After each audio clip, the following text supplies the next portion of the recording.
नमस्कार मित्रों, जैसा कि आप जानते हो राजस्थान पीसीएस की वैकेंसियां निकल गई हैं। ये काफ़ी लंबे समय से इनकी प्रतीक्षा की जा रही थी। ये पिछली विज्ञप्ति 2018 में निकली थी, उससे पहले 2016, 2013 में निकली थी। तो इसमें विज्ञप्ति आने में करीबन 3-1 साल का समय लग जाता है, ये रेगुलर नहीं हो पाती है। तो अब ये जो प्रतीक्षा थी इस साल के शुरू से ही माना जा रहा था कि कभी भी निकल सकती हैं। अप्रैल में बड़ा इस पर जोर दिया गया, लेकिन अब अंततः ये अब जुलाई में निकल गई हैं। और इसका जो संभावित प्री का एग्ज़ाम होगा वो अक्टूबर-नवंबर में हम मान सकते हैं, संभावित है अगर सब कुछ ठीक ठाक रहा तो। लेकिन विज्ञप्तियाँ निकल चुकी हैं, इसका फॉर्म भरे जाने शुरू हो गए हैं, तो आप इसको फॉर्म भरें। और इसके लिए तैयारी की रणनीति क्या हो, इसके विषय में आज हम चर्चा करेंगे। देखिए, पीसीएस के विषय में सबसे बड़ी जो बात है राजस्थान पीसीएस के विषय में, बाकी सब पीसीएसों से ये थोड़ी सी अलग हटकर है, क्योंकि बाकी की विज्ञप्तियाँ करीब करीब समय पर निकल जाती हैं, उनकी तैयारी हो जाती है, हर साल एक अवसर मिलता है और उसके बाद उसमें होना ना होना एक दूसरी बात है, लेकिन कम से कम आपको एक अवसर मिलता है, प्रयास करते हैं। और अगर सही मन से की जाए तो 1 साल नहीं तो अगले साल में उसकी एग्ज़ाम आप निकाल सकते हैं।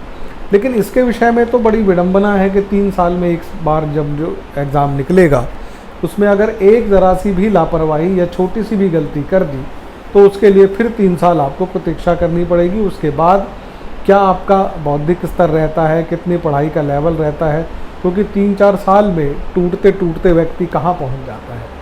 तो आपको कैसे इसके लिए जागरूक भी रहना है, अपने आप को भी तैयार रखना है, मजबूत भी बनाए रहना है, इस विषय में आज हम चर्चा करेंगे। तो पीसीएस के विषय में जो हम बात करेंगे, 3 साल में करीब जाकर इसकी जब वैकेंसी निकलती हैं, तो इस पर कम से कम आप पूरी तरह निर्भर नहीं रह सकते। इसकी तैयारी आप साइड बाय साइड कर सकते हैं, लेकिन पूर्णतः इस पर नहीं रह सकते।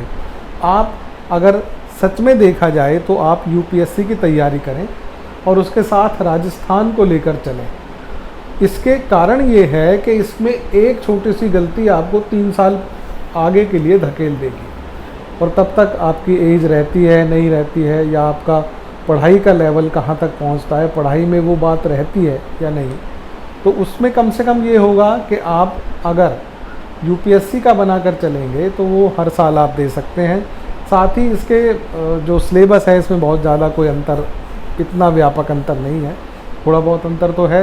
राजस्थान के विशेष संदर्भ में आप पीसीएस को देख सकते हैं, तो राजस्थान की अतिरिक्त तैयारी आपको करनी पड़ेगी। कुछ और चीज़ें हैं क्योंकि यूपीएससी में पूरे राष्ट्र के या पूरे देश के रूप में किसी घटना को या किसी चीज़ को देखा जाता है, इसमें आपको राजस्थान से उसे टच करना होगा या उसको लिंक करना होगा कि राजस्थान से ये कैसे अटैच है। तो एक कुछ थोड़ी सी ऐसी बातें तो हैं जिनके लिए आपको अलग से ध्यान रखना पड़ेगा। इसके लिए सबसे पहले तो आपको ये मानकर चलना है कि आपको तैयारी पीसीएस की नहीं करनी है, आईएएस की करनी है। उसी का सिलेबस आपको देखना है। लेकिन सबसे पहले अगर आप इसकी तैयारी के लिए मन बना रहे हैं तो आपको एक बात जो सबसे पहले करनी है कि इसके सिलेबस पर करीब आप पूरा ध्यान दें। सबसे पहले आप सिलेबस को समझें, उसके साथ साथ आप पिछले वर्षों के 10 ईयर आप देख सकते हैं, 10 ईयर नहीं तो कम से कम 5-7 साल के आप पिछले पेपरों को, और ये विशेष रूप से मैं कहूँगा कि सिर्फ आरएएस के नहीं, आप राजस्थान के जो भी एग्ज़ाम निकले हैं, चाहे वो पटवारी का हो, पटवार एग्ज़ाम है या कोई और एग्ज़ाम है, उनको आप सारे एग्ज़ाम्स के क्वेश्चंस पेपर्स का पिछले वर्षों का अध्ययन करें। उसमें से बहुत सारे सवाल आपके सीधे सीधे भी इससे पूछे जा सकते हैं। इसमें कई बार देखा गया है और आपके काफ़ी क्वेश्चन इसके आप 10 से करीब 15 तक भी मान सकते हैं इसके बीच में, कि आपके सीधे सीधे सवाल वहाँ से उठकर आ सकते हैं। तो ये एक तैयारी का एक आपका स्तर हो जाएगा। और जब सिलेबस को आप समझ जाते हैं तो पहले तो आपको ये पता चल जाता है कि पढ़ना क्या है, कहाँ तक कितनी गहराई तक पढ़ना है। दूसरे, आप 10 ईयर करने के बाद इतने आश्वस्त हो जाएंगे कि उसमें से कुछ क्वेश्चन करने की स्थिति में आप हो जाएंगे। इसके लिए प्री की आपकी कुछ थोड़ी बहुत तैयारी तो इसी के साथ साथ हो जाएगी। उसके बाद आप इसके अध्ययन में दूसरी तरह से लगें। आप एनसीईआरटी की बुक्स को आप बेस बना सकते हैं। अभी समय आपके पास पर्याप्त है, ऐसी कोई जल्दी नहीं है, तो आप गहराई से अध्ययन ज़रूर करें। गहराई से अध्ययन का मतलब ये भी नहीं है कि आप विषय के विद्वान बनना है, आपको केवल उतना करना है जितने के लिए परीक्षा निकाली जा सके, क्योंकि हमारा किसी विषय पर रिसर्च करना उद्देश्य नहीं है। हमारा उद्देश्य आरएएस का एग्ज़ाम निकालना है, इसके समकक्ष और एग्ज़ाम निकालना है। तो उसके लिए आपको केवल उस सिलेबस को समझना है पहले तो, क्योंकि सिलेबस में जितना पूछा गया है उसके बाद ही आप तैयारी का वो स्तर बनाएं, उन किताबों का चयन करें। पुस्तकों के लिए इस विषय पे कौन सा, इस आरएएस के लिए कौन कौन सी किताबों का आपको चयन करना चाहिए, किनका अध्ययन कितना और कहाँ तक करना चाहिए, इसके लिए मैंने एक अलग से वीडियो बनाकर डाली है। आप निश्चित रूप से उसको देखें, उसका लिंक नीचे दे दिया जाएगा। इसमें बड़ी गहराई से मैंने बताया है कि किन किताबों का और कितना कितना अध्ययन करना है। सारी पुस्तकें उतनी उपयोगी नहीं है, उसका पेज टू पेज पढ़ना उतना उपयोगी नहीं रहता है। कुछ किताबों का कुछ चैप्टर आप लेकर उसकी अच्छी तैयारी कर सकते हैं, तो उसको आप अवश्य देखें। इसके लिए आप पहले इसको सब्सक्राइब कर लें, चैनल को, इसको लाइक कर दें, तो वो अगला लिंक आपको अपने आप जैसे ही आएगा आपको मिल जाएगा। फिलहाल हम चर्चा कर रहे हैं कि आईएएस की तैयारी आप करते चलें और इसके साथ साथ आप राजस्थान के विशेष संदर्भ में इसको देखते चलें। और इतनी लंबी तैयारी क्योंकि करनी पड़ेगी आपको, तो इसके लिए आपको सबसे पहले तो मन को मजबूत रखना पड़ेगा। इसमें साथ साथ आपको पढ़ाई में निरंतरता भी रखनी पड़ेगी, क्योंकि बीच बीच में होता ये है कि एग्ज़ाम का प्री हुआ, उसके बाद कोई कोर्ट केस डल गया, तो उसमें आपको लगता ये है कि अब क्या होगा, क्या प्री दोबारा होगा या क्या, अनिश्चितता की स्थिति रहती है। आपको पढ़ाई में निरंतरता बनाए रखनी पड़ेगी। अगर वो निरंतरता टूट जाती है तो ये सब किया धरा बेकार हो जाता है। पिछला जो आज तक आपने किया है वो सब कुछ बेकार हो जाता है। तो पढ़ाई में कभी भी ऐसा ना हो आप एनसीईआरटी की बुक्स को, बल्कि एनसीईआरटी से भी ज़्यादा अगर मैं कहूँ तो राजस्थान की जो बुक्स हैं उनको आप, वहाँ का जो 9वीं 10वीं की बुक्स हैं उसमें आप उनको बेस बनाकर आप करें, तो कई बार परीक्षाओं में सीधे उनसे भी सवाल पूछ लिए जाते हैं। साथ ही साथ वो बेस आपका इससे बन जाएगा। आप एनसीईआरटी को तो ले ही सकते हैं, इसके साथ साथ आप इनका भी अध्ययन कर सकते हैं। इसके साथ साथ आप समकक्ष परीक्षाओं को भी देते रहें। पीसीएस के और एग्ज़ाम्स जो हैं उनको भी आप इसके साथ साथ देते रहें, क्योंकि इस पर पूरा फोकस करके आप ना रह सकते हैं और ना इसका इतने लंबे समय तक आपको रखने का कोई औचित्य ही होता है। इसके लिए आप जो भी आसपास के स्टेट्स की हैं, मान लीजिए यूपी की है, एमपी की है, उत्तरांचल है, हिमाचल है, उसके पीसीएस को आप साथ साथ दे सकते हैं, क्योंकि उसमें आपकी पढ़ाई तो चल ही रही है, वही स्तर की उसी लेवल की परीक्षाएं वो हैं। उसमें बल होता ये है कि थोड़ा सा उस स्टेट्स के विषय में अलग से पूछ लिया जाता है।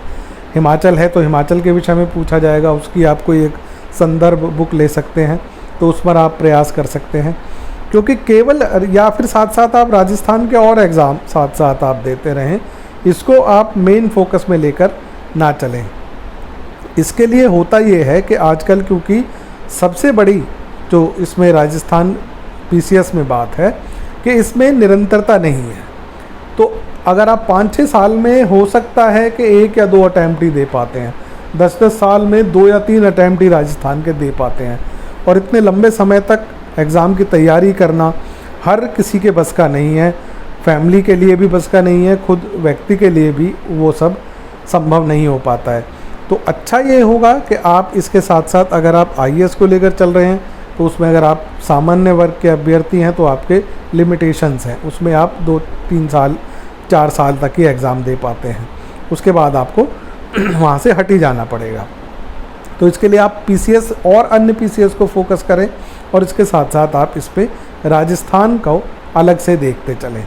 राजस्थान को देखने के लिए अलग अलग किताबें और उनकी अलग अलग समीक्षाएं की गई हैं कि कौन सी पुस्तक कौन सी अच्छी है, ज़्यादा कौन सी है।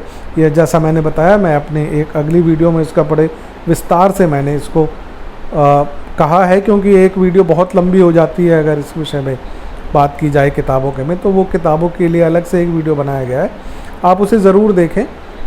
हम फ़िलहाल बात कर रहे हैं इसके लिए, और इसके लिए आपको तुरंत फॉर्म भर कर आप पहले इसकी तैयारी शुरू कर दीजिए, जहाँ तक जैसा भी होता है। उसके बाद उसकी तैयारी के साथ साथ आपको एक और काम इसमें करना होगा। आप किसी एक अच्छे अखबार को आप निरंतरता में ले सकते हैं। राजस्थान पत्रिका आपके लिए बहुत अच्छा रहेगा इस समय, अगर आप इसको साथ साथ लेते हुए चलें तो। इसमें आपको करना ये है कि रणनीति ऐसी बनानी है कि बहुत ज़्यादा विद्वता ना लेकर उतना इकट्ठा किया जाए जो प्री निकालने में कामयाब रहें, उसके बाद मेन निकालने में कामयाब रहें।